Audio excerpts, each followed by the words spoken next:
রাধে রাধে। রাধা ভক্ত তুলসী চ্যানেলে আপনাদের সকলকে অনেক অনেক স্বাগত। আজ আমি আপনাদের অগ্রহায়ণ মাসে ইতু পূজা নিয়ে কিছু কথা বলতে চলে এসেছি এবং তার সাথে ইতু পূজা ব্রত, এই ব্রতের নিয়ম এবং ব্রত কথা সবটাই বলবো।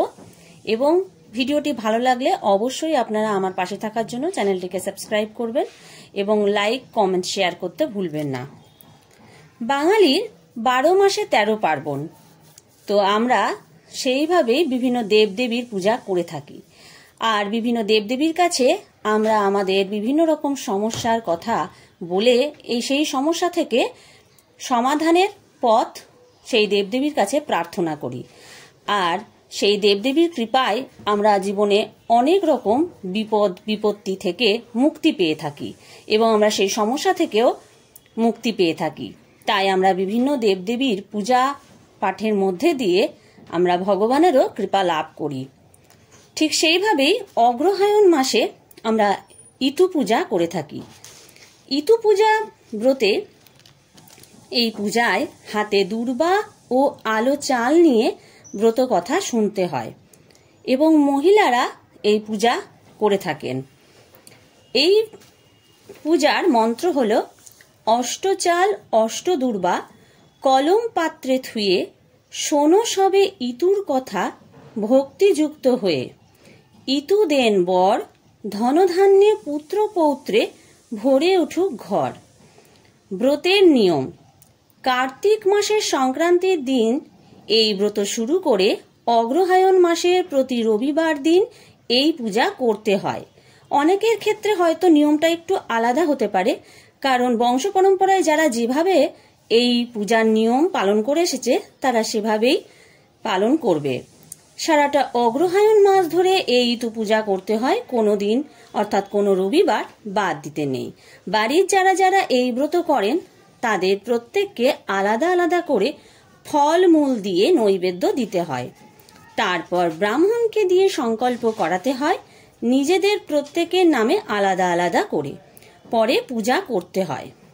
অগ্রহায়ণ মাসের সংক্রান্তির দিন এই পূজা শেষ করতে হয় এবং উক্ত দিনে প্রথমে ইতুর স্বাদ দিতে হয়, তারপর সকলে সেই প্রসাদ খায়।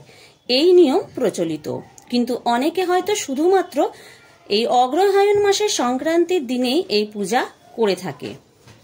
যে যেভাবে করে এসেছে সে সেইভাবেই পূজা করবে এবং এই ব্রত কথার মধ্যে দিয়ে আমরা অবশ্যই ভগবানের কৃপা লাভ করব। ব্রত কথা শুরু করি। ব্রত কথা: এক দেশে এক বামুন তার 2 কন্যা ও স্ত্রীকে নিয়ে বাস করত। তাদের খুব অভাবের সংসার। বামুন দিন আনলে দিন খাওয়া তাদের, কোনো দিন পেট ভর্তি, আবার কোনো দিন সেটুকুও জুটত না তাদের। এমনই ভাবেই দিন চলতে থাকে।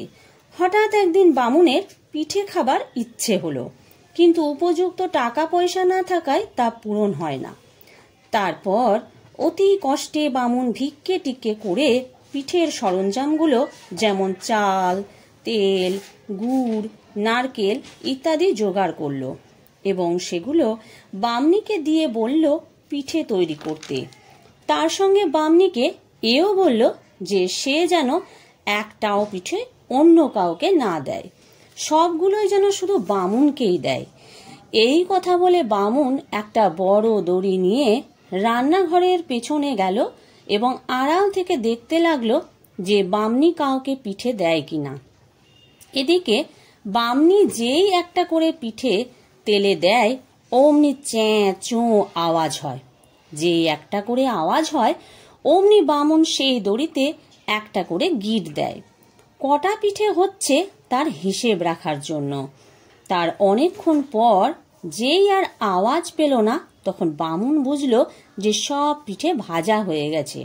তখন সে বাড়ির ভেতর এলো এবং বামনিকে পিঠে নিয়ে আসতে বলল খাবে বলে।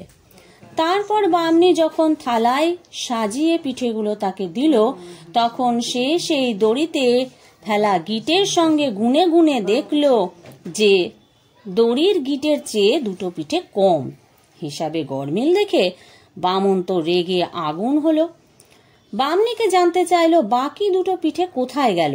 বামনি প্রথমে বলতে না চাইলেও বামুনের রাগ আর ধমকানিতে শেষ পর্যন্ত স্বীকার করল যে পিঠে করার সময় তার দুটো বাচ্চা মেয়ে বায়না করছিল পিঠে খাবার জন্য, তাই বাচ্চাদের কান্না থামাতে তাদেরকেই একটা করে পিঠে দিয়েছে। বামুন জানল যে তার নিজের মেয়েদেরকেই তার বউ পিঠে দিয়েছে, কিন্তু তথাপি তার রাগ কমল না, বরং বেড়েই গেল। বামুন তখন ঠিক করলো মেয়ে দুটোকে বাড়ি থেকে তাড়াবে। এই ভেবে মেয়ে দুটোকে নিয়ে বামুন রওনা হলো। যাবার সময় বামনিকে বলে গেল যে সে তাদের মাসির বাড়িতে নিয়ে যাচ্ছে। বামনি কান্নাকাটি করলো, কিন্তু বামুন তাদেরকে নিয়েই গেল। বামনির কোনো বাধা সে মানল না। পরদিন ভোরেই মেয়ে দুটোকে নিয়ে বাড়ি থেকে বেরিয়ে গেল, কিন্তু বামুন শেষ পর্যন্ত তাদেরকে তাদের মাসির বাড়ি না নিয়ে গিয়ে পথের মধ্যে একটা গভীর বনের মধ্যে তাদের ছেড়ে দিয়ে নিজে বাড়ি চলে এলো।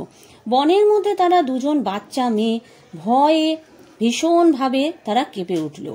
যত দিন গিয়ে সন্ধে এগিয়ে আসে ততই তাদের ভয় বাড়ে। বনে পশু পাখির ডাক শুনে তারা ভয়ে শিউরে ওঠে। এইভাবে তারা সেদিন ভয়ে ভয়ে যখন পথে ঘুমিয়ে পড়েছিল তারা নিজেরাই বুঝতে পারল না। পরদিন সূর্যের একটু আলো ফুটতেই তারা দুজনে হাঁটতে শুরু করলো। বহু পথ হেঁটে হেঁটে তারা একটা বাড়ির সামনে এলো।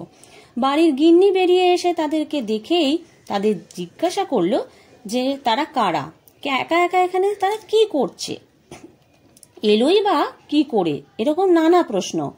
তার উত্তরে তারা একে একে সমস্ত ঘটনা, তাদের কিভাবে সেখানে আগমন ইত্যাদি ইত্যাদি সব বলল।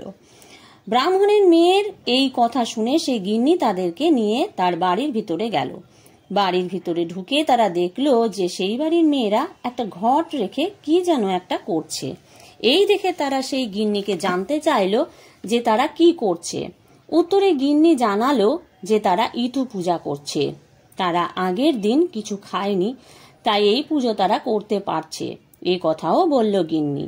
এই কথা শোনা মাত্র তারা দুই বোন গিন্নিকে বলল যে আগের দিন তারাও কিছু খায়নি এবং তারাও যে ওই পূজা করতে আগ্রহী, এই কথা গিন্নিকে বলল। গিন্নি এই কথা শুনে তাদের দুজনের ইতু পূজার সমস্ত জোগাড় করে দিল। তারপর তারা দুজনেও সেই বাড়ির মেয়েগুলোর সঙ্গে ইতু পূজা করতে লাগলো।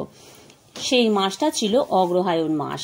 যাই হোক, তাদের পূজাতে ভগবান সূর্যদেব সন্তুষ্ট হলেন এবং তাদেরকে দর্শন দিয়ে বর দিতে চাইলেন। তারা দুজনে বর চাইল যে তাদের বাবা খুব গরিব লোক, তার যেন ধন ও পুত্র লাভ হয়। সূর্যদেব তাই বর দিলেন এবং চলে গেলেন। এই রকম ভাবে সারাটা অগ্রহায়ণ মাস ধরে প্রতি রবিবার তারা দুবোন পূজা করে এবং সূর্যদেবের কাছ থেকে বর লাভ করে। তার সঙ্গে সঙ্গে বামুনের ওদিকে অবস্থা ক্রমশ ভালো হতে থাকে। তার দারিদ্র ভাব কেটে যেতে থাকে। এরপর অনেক দিন কেটে গেল, দুই বোন বাড়ি ফিরল। তখন বামনি তার হারানো দুই মেয়েকে পেয়ে ছুটে এসে তাদেরকে বুকে টেনে নেয় ও বলে যে তাদের অবর্তমানে বাড়ি একেবারে ফাঁকা হয়েছিল, তার কোনো কাজে মন লাগতো না, এখন সব দুঃখ ঘুচে গেল। কিন্তু তখনও দু বোন ইতু পূজা করতে ভোলেনি। তারা সেই পূর্বের মতোই এখন নিজের বাড়িতে ইতু পূজা করতে থাকে। তারপর আস্তে আস্তে তাদের এই পূজার কথা ও পূজা মাহাত্ম্য তাদের বাবা মা জানতে পারল। তার বাবা মনে মনে তার কৃতকর্মের জন্য অনুতপ্ত হলো। এরপর থেকে বামুনদের পরিবার যেন সুখ স্বাচ্ছন্দ্যে কাটতে লাগলো। দু বোনের সুপাত্রে ভালো বাড়িতে বিয়ে হলো। পৃথিবীতে এইভাবে প্রচারিত ও প্রসারিত হলো ইতু পূজা মাহাত্ম্য কথা।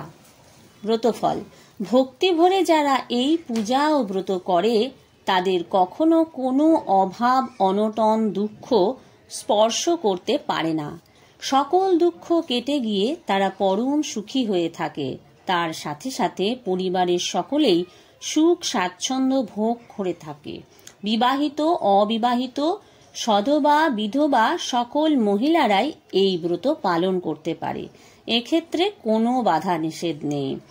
অগ্রহায়ণ মাস বন্ধুরা নবান্নের মাস, অর্থাৎ গ্রাম বাংলার প্রত্যেক ঘরে ঘরে নতুন অন্নের উৎসব পালন হয়, অর্থাৎ নবান্ন উৎসব। কিন্তু শহরাঞ্চলেও এই নবান্ন উৎসব আলাদাভাবে পালন না করা হলেও এই ইতু পূজা কিন্তু প্রত্যেক ঘরে ঘরেই হয়ে থাকে এবং মা অন্নপূর্ণাকেও শ্রদ্ধা জানানো হয় এর মাধ্যমে। আর তার সাথে সূর্যদেবেরও উপাসনা করা হয়। কেমন লাগলো ভিডিওটা সকলেই জানাবেন। রাধে রাধে, হরে কৃষ্ণ।